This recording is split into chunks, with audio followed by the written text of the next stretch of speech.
Some seniors would go, oh man, I would do that in a heartbeat. Other seniors will say, that is hell to me. You want to imagine hell for me? Imagine me waking up some morning and I'm actually a freshman all over again. That's the worst imaginable hell, to have to go through this whole experience again.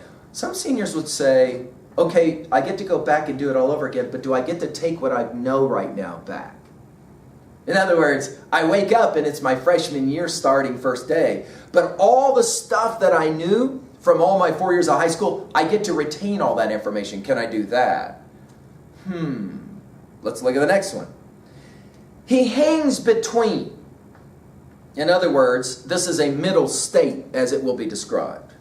In doubt to act or rest. Let's write it down at 3a. This is going to sound a whole lot like Hamlet's to be or not to be. Conscience makes cowards of us all. I'm going to do this. Wait, no, I'm not. Maybe I think I'll do this. I'll put it off until later.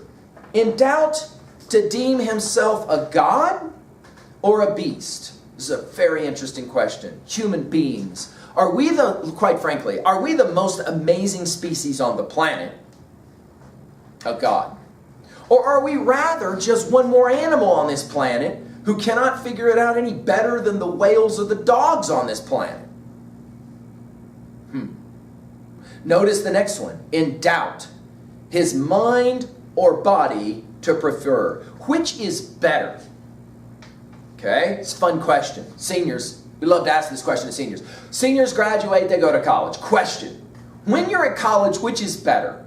To go have the experience of your life, party like a crazy fool, have all the fun that you can have with your body, or to arrive at college a thinking person and make very wise decisions. I know I want to do this, but it is against all of my core values, so I'm not going to do this. Your mind. Which is better, your mind or your body?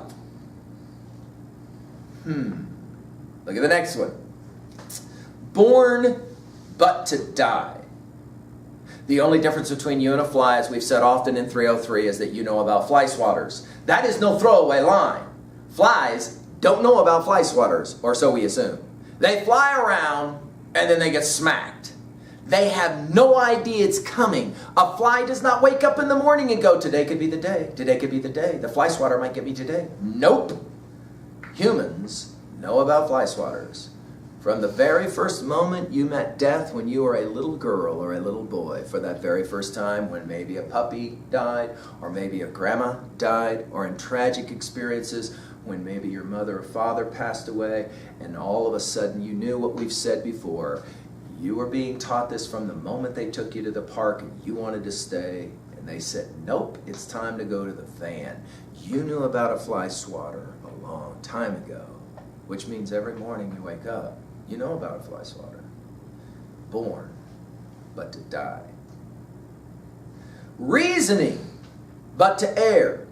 All of this thinking, like for example, dude, these stupid questions that you're asking me right now, what is the value of these questions other than to just make me worry more, create more anxiety? Oh great, so now you're right. I guess I do realize I've got to die. Funny thing, I guess I haven't met anybody 200 years old in my life. There's a reason for that. There ain't nobody 200 years old. How come? Fly swatters.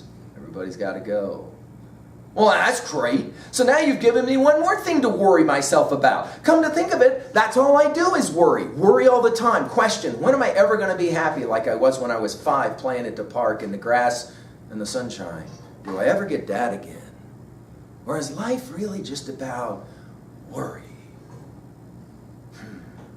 Notice how we kind of live in our own little worlds. We are so excited for graduation and the thought does not occur to us, I wonder what it feels like for the people who raised me to watch me walk that track and the bleed school up and the mascara runs. We live in our own little world where we're so involved in our own lives, we oftentimes do not even think about all the other people who are in our lives and what it is that they think about. Do you think it's altogether possible that the people you live with at home who are adults worry about you late at night? They think about you and they worry about you. Reasoning but to err. Notice he says at line 11, we are alike in ignorance. His reason such, whether he thinks too little or too much. By the time we're seniors, many seniors will point this out about freshmen, they are driving me nuts. They got way, way too much energy. Let's just get that out right now. They are so stinking loud. They're always making noise. They're always causing drama. There's always fighting going on, these silly freshmen. They're so excited because they get to go somewhere for lunch other than the lunchroom, blah, blah, blah. I'm just so sick of it. But the obvious question is, what's it like to be a senior? Because freshmen are defined by not thinking very much. Seniors think. They're more inclined to worry. Because when you're a junior and you're sitting in April, right? You know where you will be a year later. You'll be sitting in the same classrooms as a senior, getting ready to graduate. But when you're a senior in April, the one thing you know for sure is that you ain't going to be in this building in 12 months. You're going to be somewhere else. Really where? I have no idea. Doing what? I have no idea. So, should I think about this all the time? Question for seniors. Should you always think about your future, or should you just say, you know what, que sera, sera, whatever will be, will be. I'll worry about it when it shows up. Which is the better way? Right away on your notes, you could probably jot down two kinds of people that you know personally in the senior class. One, very driven, always thinking about the future, thinking all the time. Two, somebody that's like, dude, you need to just chill out. Just take it easy. Whatever happens, happens. What are you so worried about? Should we think too little or should we think too much? Chaos. Boy, I've had seniors that say, of all the garbage that we've read all senior year, this probably describes me more right now than any set of lines we've read. Chaos, like a tornado. Chaos of thought and passion, all confused. Seniors will sometimes report, I used to love to go out on a Friday night. Now, if I'm alone, I just kind of go, man, it is so nice to just have an evening all by myself.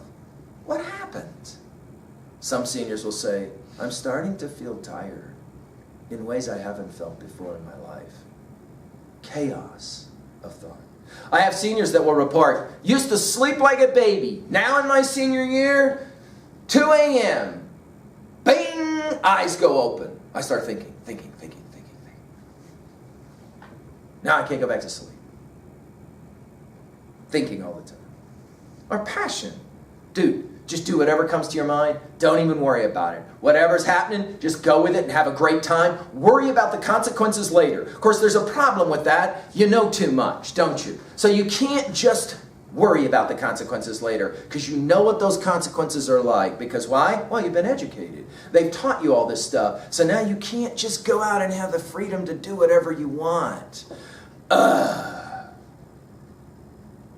Still by himself abused or disabused? In other words, are we more enslaved by our senior year or are we more free? And that thing you've been saying to the adults in your life, leave me alone, it's my life, I'll live it the way I want. What if in your senior year we come to realize that what you're saying is absolutely true? It is your life. And no matter what you decide, you get to live with that decision. You're the one to blame. There is no one else to point the finger at anymore. Notice, created half to rise, half to fall, right? Great Lord of all things, yet a prey to all. The reality is, are we at the top of the food chain? Well, yeah. I mean, we can basically kill any animal on the planet. And yet, we can invent bombs that can blow up the entire world. So are we smart? Or are we dumb? We're smart enough to know how to make a bomb that can kill 1 million people, but we're dumb enough to make a bomb that can kill 1 million people.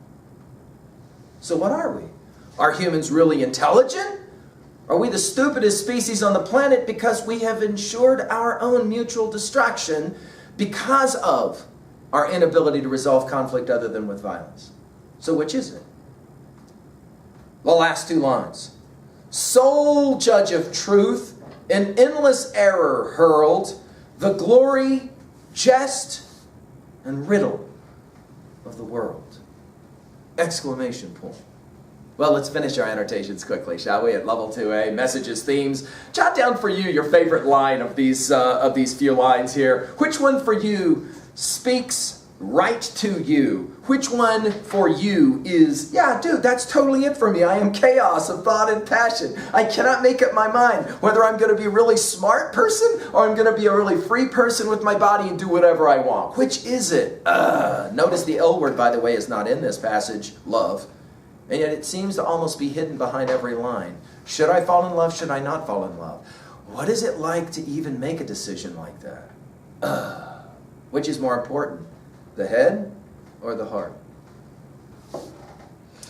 At 2B, we've already pointed out some amazing poetry here already. This notion of end rhyme, we should point that one out. These rhymed couplets, right? These Alexandrian couplets.